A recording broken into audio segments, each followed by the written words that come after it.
Now, a South Korean boy band, BTS, has become the first K-pop group to top the US album charts. Love Yourself Tear took the #1 spot on the Billboard 200 on Sunday. The group has already toured the US and sold out venues in Los Angeles, Chicago and New York. Why don't you all introduce yourselves? So who have we got here? Hello, we are BTS! We are Super! We are ITZY. Hi, we are Monster X. MS2005 Hi, we are Twice. You don't say more, more, more, more, more and more. 멈추지 못해 more, more, more and more. 그러니 한 번 더. I wanna have more, more, more, more, more and more. 멈추기 싫어 more, more, more and more. 그러니 한 번 더. Korean pop music has quickly become one of the leading music industries across the planet. It now brings in over 5.5 billion won for the Korean economy, with over 35 new groups and soloists debuting since the beginning of 2020. Artists and companies have even been awarded cultural merits for promoting South Korea and excelling in sales overseas. There's even been an increase in tourism from the popularity of groups like BTS and Blackpink. Today I will be discussing the industry from 2010 onwards, with references to the 90s where K-pop first came to life. Korean music at the time was focused on trot, a classic repeating type of music. The only real pop influences came from English-speaking songs that we would hear on the charts at home. Seo Taiji and the Boys debuted in 1992 and would become big in Korea, but their music sounded familiar to hip-hop. The first K-pop group to debut and be known as K-pop was H.O.T, who debuted in 1996 through SM Entertainment.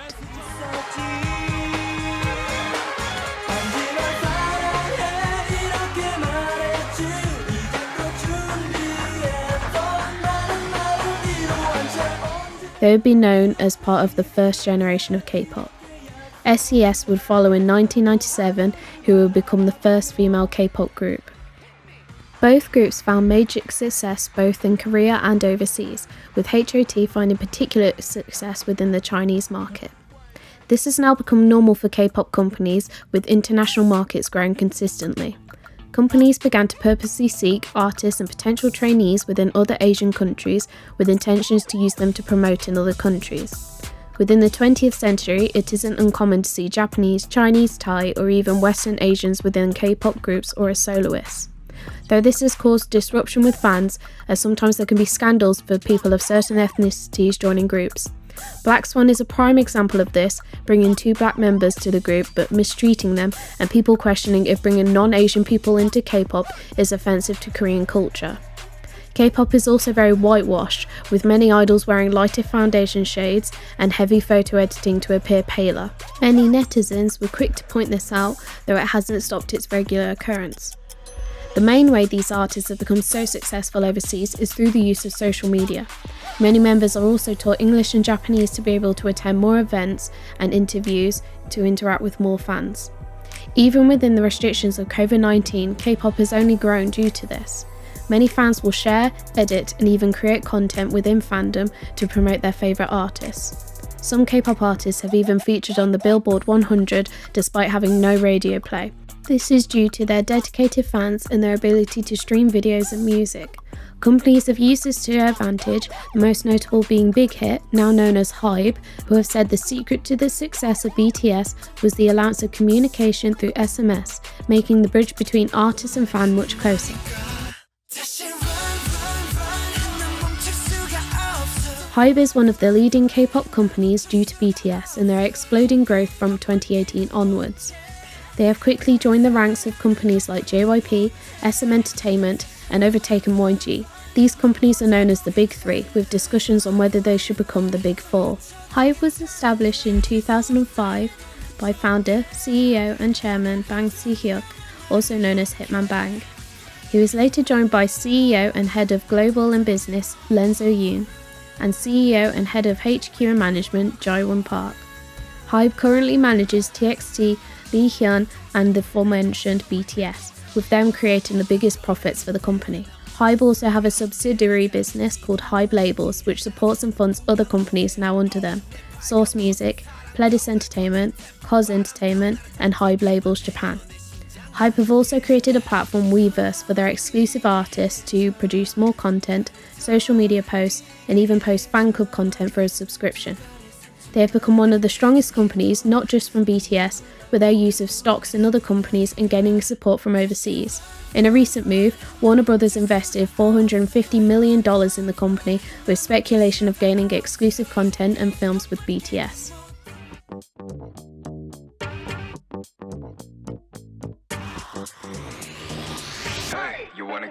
Daehyung Planning Corporation was established in 1997 and later renamed JYP Entertainment after its founder and musician Park Jin-young. The company has been a key figure since 2002 with the introduction of Rain, who has had much commercial success within Korea and even overseas. His third album even reached over 1 million copies in 7 countries. The company also managed the group Wonder Girls, who were the first Korean artists to enter the Billboard 100 in 2009 with their hit Nobody. The company would continue to be successful with groups like Miss A, Twice, GOT7, Day6, Stray Kids, and so many more. Their estimated value in 2019 was over $780 million and has only increased over time. JYP has also been very successful in Japan and was one of the first to introduce the concept of Japanese albums by Korean artists. Most recently, their Japanese group, Nizu, was debuted after a survival show, a popular way for companies to promote trainees even if they do not survive the competition long enough to debut. Their debut song Make You Happy reached number 1 in Japan on the day of release and became platinum certified in the country.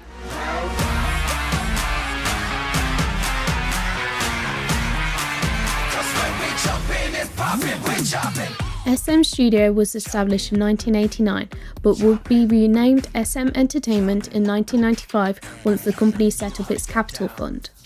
It was founded by CEO Lee Soo-man, who would leave the board of directors in 2010 but remained to focus on the business operation of the company. He will be joined by CEO Lee Sung-soo and CMO Tak Kyung-joo. As mentioned, this company has always been one of the leading and groundbreaking companies among the rest. The company designed the trainee program for future artists, which has become the main way of training since. What made it different was that SM gave trainees more strict ways of learning and opportunities to practice things like public speaking. The trainees' debut through SM have also continuously been successful and have had major moves for the company. Groups like Super Junior, NCT, Red Velvet, EXO, SHINee, Girls' Generation, TVXQ, FX and BoA have all debuted through SM. Some of these groups also feature the ability to create subunits, which allows the company to create more promotions in specialised genres. The most notable being NCT, which has 23 members and 4 subunits, excluding the unified group. In their latest development, SM Entertainment collaborated with JYP and Naver, Korea's version of Google, to create Beyond Live, an online live concert streaming service which since its creation has been used 14 times by different artists, with 2 more lined up. It was a big technological development that allowed augmented reality to be used within live performances to create unique scenes.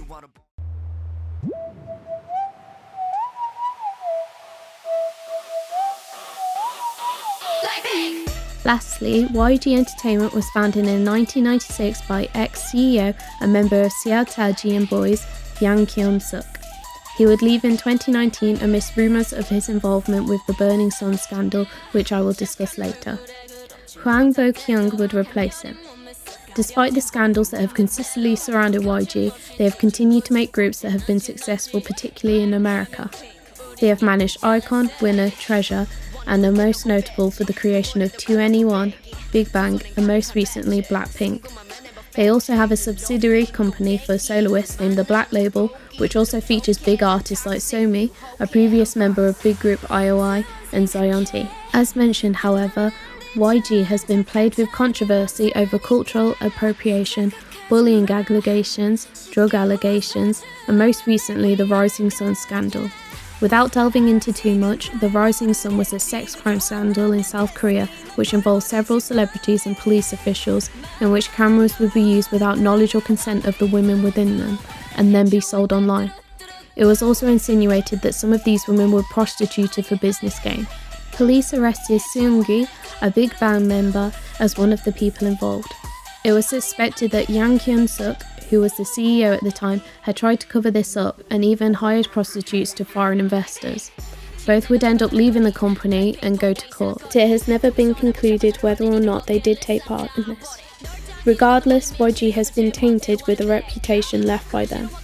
However, in 2019, the company was valued over $490 million.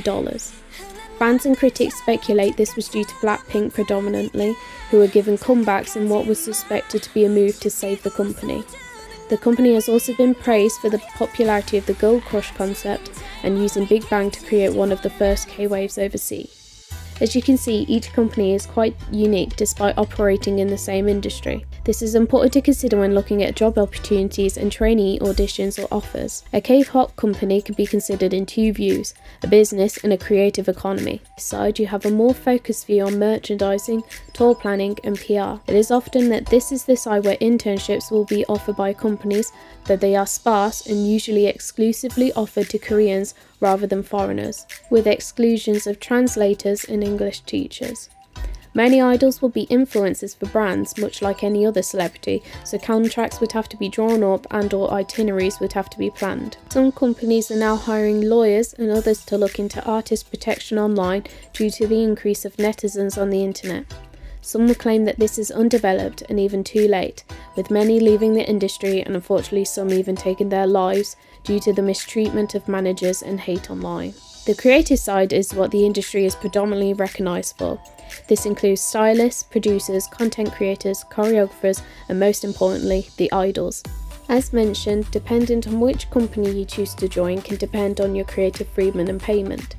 In 2018, editors were paid roughly 2.9 million won a month within the K-pop industry, which personally seems like a reasonable wage, but this does not mean everyone in the industry earns this much and excludes company profits. Salaries in general are also pretty equal between men and women working behind the scenes. JYP Entertainment's average salary in 2018 was around 39 million won for men and 36 million won for women. Some artists, businessmen and women and major companies will also take stakes in the companies to increase their sharings. Getting into the industry is not easy, however. Beginning with idol training, you must either individually be selected by a talent agent or attend an audition. At these auditions, it is not uncommon for literal hundreds of people to attend, and most likely only a group of 10 per location will be selected. Your looks, age, talent, and potential creativity will all be challenged, as companies nowadays look for artists who himself compose. Many popular idols now have had to audition several times to be selected into a trainee program. But just because you are a trainee does not guarantee you will debut. Around 10% of trainees will make it to debut, but then it becomes a challenge to find success, in which it's even more unlikely. Idols can also be introduced via survival shows, but as of recent they have stopped production due to the rise of bribery by companies for their trainees to win. Idols also often struggle to make a living due to the high cost of training, which can cost up to $50,000, but again depends with the company they sign with. They can also be mistreated, but due to what is now known as slave contracts, they are unable to leave or request a break. Some aren't even allowed phones or social media, so always compare when looking into joining a company. If you are looking alternatively into production, it becomes more difficult. As mentioned, companies are now hiring more idols who can self-produce, like ATEEZ Hongjoong, Stray Kids Bangchan and BTS, whom have all learned to self-produce. Some companies even offer courses to their idols to learn to create music. Those producers who are not idols are usually well established before joining companies or are hired by the company. It is highly uncommon they will hire graduates or newcomers. This goes for most jobs within the K-pop industries. Companies will often hire well-known companies for jobs like makeup, filming, design, etc., rather than freelancers or unknown people. Therefore, you need to either have good rapport with someone within the company or be well established. But once in the industry, it is valuable to stay within the company to gain experience of relevance. Sugar and RM of BTS, for example, have written for many artists globally due to the increased reputation within the music industry. Conclusively, the Korean music industry is still an industry that is relatively new in the scope of music, and if you are looking to work in somewhere that is still developing, this would be ideal.